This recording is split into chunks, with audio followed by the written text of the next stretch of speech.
Our enterprise is a farming operation of sheep and cattle, and then overlaying all of that, we have a poultry bedding business. That's been running for about 30 years, and it's based here at Murray's Flats, north of Goulburn. We employ about 16 people in the business, which includes my son, Tim.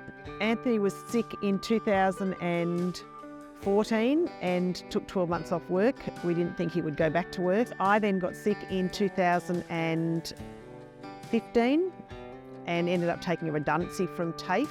With a leap of faith, put the redundancy and my super into the business. Timothy was still living at home here. Our girls both live in Wagga. They felt that there was a Team A and a Team B developing. Timothy thought that we could keep it all in-house and sort it out ourselves. I ended up saying to Timothy, this initial stage is not negotiable. For my reasons, I need to make this phone call.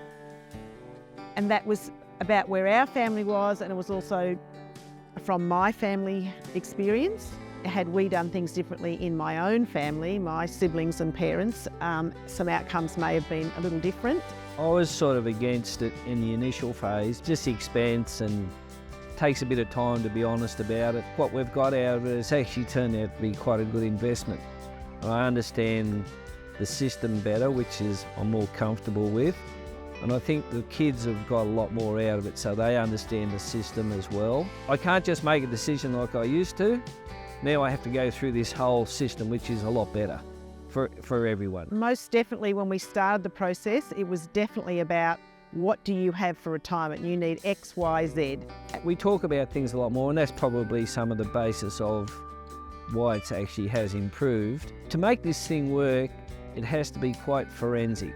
That initial having to do that was quite intrusive. When I look at it now, I don't know why I actually did feel like that. The value, you can look back now and see the value, no doubt about it. Timothy, I would say, up until doing what we're doing now, he was just about the doing of the job side of it, but it's brought Timothy much more into the business decision side of it.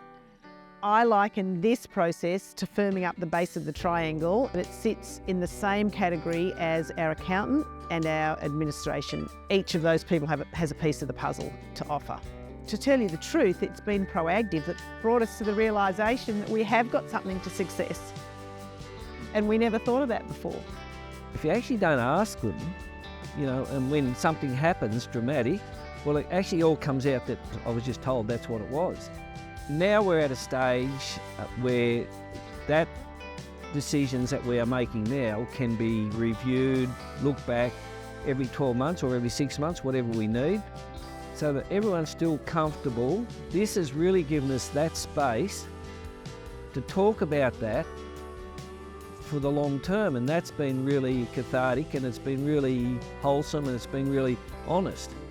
So I think that's the thing that's really made the difference, and they can actually see that we can probably look after ourselves in the future, and that, and one of the spin-offs might be that we can look after them as well. I think the value we've had out of this, I honestly, and the children know what we've had out of this would absolutely be more than worthwhile, because we've got children that are, and parents who are all actively engaged, and we're still moving forward.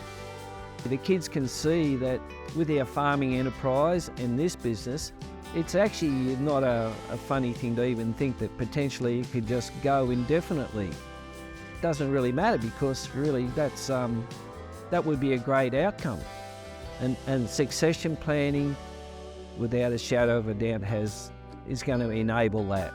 So, and without that, I don't think we actually had a future.